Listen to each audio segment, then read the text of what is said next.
You gonna pick what phone you want? Well, I already know what phone I want, Mummy. Ah, okay. Which one is it? The new iPhone 15? Okay, well, as long as it's in your budget. £30, remember? Oh, yeah, I'm sure it is. Okay, excuse me, can we get some help, please? Hiya, what can I do for you? Can we just get the iPhone 15, please? Yep, no problem. Is it for you? Oh, no, I don't do iPhones. It's for my daughter. Oh, I'm gonna be the coolest kid in school. Okay, well, here you go if you want to have a look at it. Wow, thank you. Is that her first phone then? It is, yeah. Everyone at her school's got a phone, so it's about time. Are you sure that's the one you want? Yeah, definitely. Okay, I'll just get it ready for you to pay. So you've got the iPhone 15 Pro. Yep, here's the £30.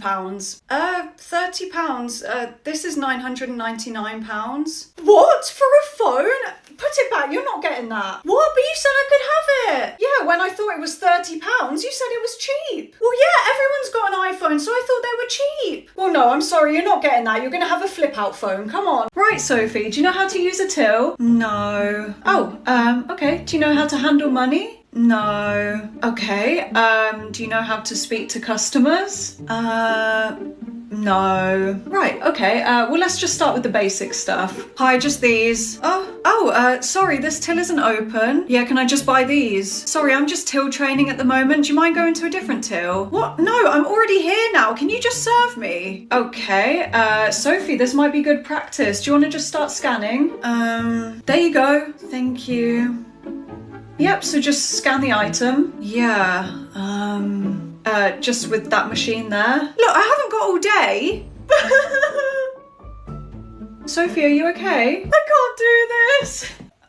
Holly, what did you say to her? I tried to get my manager fired. So this story takes place in 2016 and the start of 2017 when I worked in retail. I won't be naming the place that I worked at, but I basically filed a formal complaint about my manager while I still worked there. And I have all of the documents here. So I made a complaint to head office and then they interviewed and investigated the manager. The first point I made in my complaint was that the manager intimidated me and made me cry multiple times. The manager obviously denied this, and he also said that he had never seen me cry, which is a complete lie. My next claim was that I thought he was basically sexist. He basically let the male workers have time off for things like football and sports activities, but when it was something like drama or acting for me, he wouldn't let me have time off. I tried to back up my claim by asking some of my male friend colleagues to back me up on this, because they had told me in private that the manager does let them have time off for football. So my friends agreed to back me up here, and then when they received the email about the investigation, they chose not to respond. Next in my statement, I went on to tell a story which I've since made TikToks about, where the manager saw that I had a sanitary towel in my bag. Basically, when you leave at the end of your shift, you normally get your bag searched and some of your parts of your clothing as well to check that you haven't stolen anything. But anyway, I remember him screwing his face up in disgust when he saw this pad in my bag, and he made a comment telling me to properly dispose of it, because around the same time when he saw this in my bag, the female toilets were really dirty. So was this comment him trying to make a dig at me for leaving the toilets dirty just because I had that in my bag? The sanitary bin in the women's toilets were overflowing at this point in time, but that wasn't any of our responsibilities. There was someone whose job it is to come into the store and change the bin, dispose of it, clean it. So him having a meeting with all of the females about this dirty bin, I thought was just a bit strange. But anyway, in his interview, his response to this was that he has no memory of this happening. You know when retail staff have to upsell you things at the checkout? They'll ask you if you want something added on that you just don't want. Well, I felt like my manager singled me out when I hadn't sold enough of those extra add-ons. I remember him pulling me aside into the warehouse one day to basically interrogate me about why I hadn't sold enough. Again, I tried to get someone else to back up this claim, someone who witnessed this happening, but when she got the email, she ignored it. Funnily enough, the manager does say that he remembers this event happening. He then showed the investigator a message I had sent him a few days later, where I was basically messaging him to let him know, look, I have sold some add-ons today. I'm proud of myself. So he then took this as a conversation of encouragement. No, I just felt like I had to keep him updated when I actually did sell some add-ons so that I didn't get told off again. And then the manager says in his interview that there's never any pressure to upsell anything. That's crazy. I also said in my complaint that the manager just generally scares me. After I made the complaint, I still had to work with him, and in my opinion, he started to treat me even worse. He made me stand by the front door of the store in winter in shorts selling things, which is something he'd never asked me to do before. A lot of the things that I complained about as well are just normal things that's expected of retail workers. Like, it's normal to be asked to stay an extra few hours after your shift. But in this case, because of how scared I was of him and how intimidating he was, it just felt like I never had a choice and I always had to just agree with things. Like, obviously, if I thought my shift was over and I wanted to go home and I wanted to get away, he always asked me right at the end of my shift, like as I'm about to leave, if I can stay an extra 2 hours. But I always felt like it wasn't him asking, it was him like expecting me to say yes. I felt like I couldn't say no. Anyway, in his interview, he said there's never any pressure to say yes to extra hours. I said at the end of my statement, like my ideal outcome, and I quote, "My ideal outcome would be for the manager to treat everyone nicely so I don't feel scared to go to work." And apparently the manager was taken back by my allegations, and then he showed the interviewer an article that I wrote about him being a really good manager. For context here, he knew that I had a social media following and he wanted more people to come to our store. So to promote the store, he begged me to do a post on Twitter, and it was a picture of me standing outside the front of the shop with the address of the shop and everything, telling people to come, like this is where I work. Surely that's dangerous. So that's the only thing that I can think of where I would have publicly said, like, oh, come to my store, I've got a really good manager. Like, I don't know where I wrote an article. But again, anything I ever said about him being nice was obviously just because I was scared of him. Why would I go around saying he's a really bad manager? It says in the document, in conclusion, having considered all the facts and evidence, I can find no evidence to substantiate your claims. So it basically ended there. Obviously, after all of this, I still had to work with the manager, so he was just very off with me and it was really awkward. So a few days after the case got closed, basically, I told him I was quitting. You usually need to give like a week or 2 weeks notice before you quit a job, but I'm guessing he just wanted me gone anyway. So I remember I just went into his office and I said, today's my last day, and he was just like, okay. The end. Follow for more story times.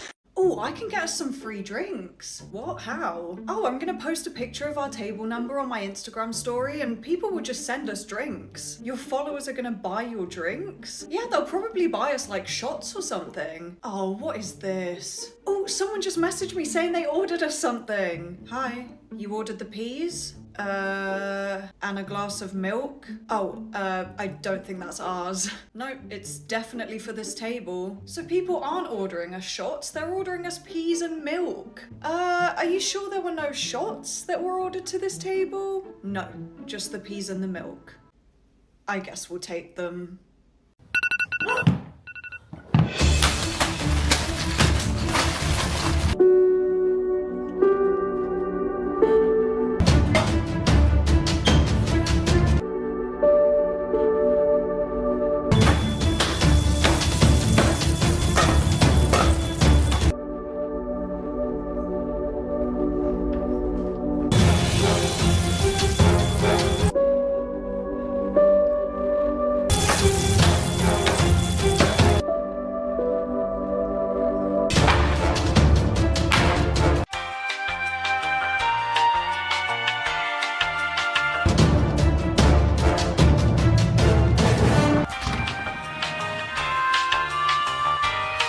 Hey, I'm home. Welcome home.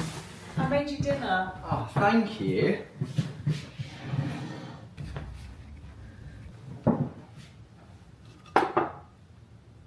I hope you like it. It looks amazing, baby.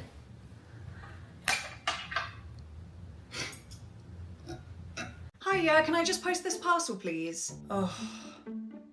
Yeah, I guess. Okay. Thank you. Just put it on the scale. Oh, okay, there you go. Do you want to send it first or second class? Oh, what's the price difference between those? Oh, Well, second class is obviously cheaper. Right, but like, what's the actual prices? Well, can't you read the sign? Oh, there's a sign with the prices on. Sorry, I didn't realise. I think I'll go with second class, please. Okay, and what's in the parcel? Oh, what do you mean? What is the parcel that you're sending? Oh, it's just a birthday present for my friend. Okay, but what is it? Oh, I think some socks, a notebook, a t-shirt. Okay, but is there anything flammable in there? Oh, no. Right, well you could have just said that. Okay, let me just type the address in. Can't even read your writing. Oh, yeah, sorry. I tried to write the address as neatly as I could. Okay, card machine's ready. Oh, great, thank you. Oh, was that my parcel? Yes. Well, I don't really want it being thrown around like that. Okay, and what do you think happens to the parcels when they're in the van? Mum, why are we selling these watches? Oh, they're your nan's. She just wanted some money for them. Okay, how much are we selling them for? She wants £50 each for them. £50? At a car boot sale? No one's gonna pay that. Excuse me, how much are your watches? £50? See? Oh, how much is this watch? Well, it's my nan's and she wants £50 for it. £50? I only bring like £5 to a car boot sale. Oh, okay, well, sorry about that. Would you take £2 for it? That's all I've got left. No, sorry. Maybe we should lower the price. Yeah, but if nan's expecting £50 for it, we can't sell it for cheaper. How much for the watch? £20. We'll give you a good deal. £20? You're having a laugh? We might as well just take them off the store. Mum, why are we selling these watches? Oh, they're your nan's. She just wanted some money for them. Okay, how much are we selling them for? She wants £50 each for them. £50? At a car boot sale? No one's gonna pay that. Excuse me, how much are your watches? £50? See? Oh, how much is this watch? Well, it's my nan's and she wants £50 for it. £50? I only bring like £5 to a car boot sale. Oh, okay, well, sorry about that. Would you take £2 for it? That's all I've got left. No, sorry. Maybe we should lower the price. Yeah, but if nan's expecting £50 for it, we can't sell it for cheaper. How much for the watch? £20. We'll give you a good deal. £20? You're having a laugh? We might as well just take them off the store. Hi, do you guys sell lemon squeezes in here? Hi, unfortunately we don't. Well, but I've seen them in the town centre store. Yeah, the other stores are bigger, so they actually sell more than us. Oh, well, where would they be if you did have them? They would be in the kitchen section, but we don't sell them in here. Well, I've just looked in the kitchen section and couldn't see them. Yeah, that will be because we don't sell them. Well, can you just come and look with me and see if we can find them? Okay, yeah, we can go and look. So they would be here if we had them? Oh no, I can't see any. Yeah, that's because we don't sell them.